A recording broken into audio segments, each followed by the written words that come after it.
Chemistry की professor है? जी जी जी जी sir. Chemistry या फिजिक्स की? केमिस्ट्री की है sir. When this 63-year-old chemistry professor was accused of murdering her husband, she decided to argue her own appeal using technical and forensic arguments from chemistry. She stunned the internet and went viral, but no amount of virality could save her from getting a life sentence. The accused, Mamta Pathak, came back into the spotlight last month when a high court dismissed her appeal and upheld her life sentence.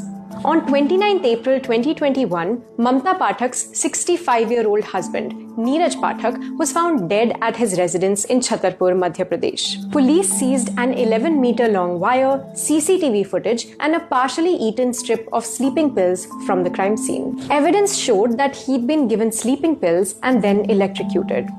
Days later, his wife Mamta was arrested and charged with murder. But what had happened? For nearly 4 decades, Neeraj and Mamta had lived a quiet middle-class life, raising 2 sons together. But behind the facade, the couple had had a troubled marriage. Mamta suspected her husband of infidelity. On the morning of the day he died, Neeraj had called an associate and alleged that Mamta was torturing him, locking him in a bathroom, withholding food, and causing physical injuries. When Mamta found her husband unresponsive on 29th April, she did not inform a doctor or the police until the 1st of May. But amidst all the accusations, she maintained that she was innocent.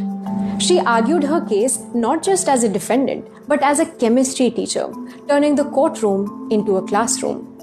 In a surreal moment, she pointed to alleged gaps in the investigation. In the post-mortem room, it is not possible to differentiate between the thermal burn mark and the electric burn mark. Mamta told the court that her husband, who had high blood pressure and heart disease, had died from natural causes.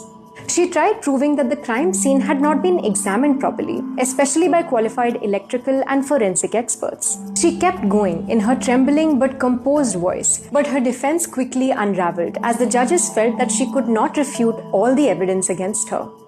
Her resolve eventually faltered, and at one point she said, sir हमने मन कर्मों वचनों से पति धर्म का पालन किया, हमने नहीं उनको मारा. but it was of no use. In the end, cold facts outweighed her lessons in science, and the court sentenced her to a life in prison.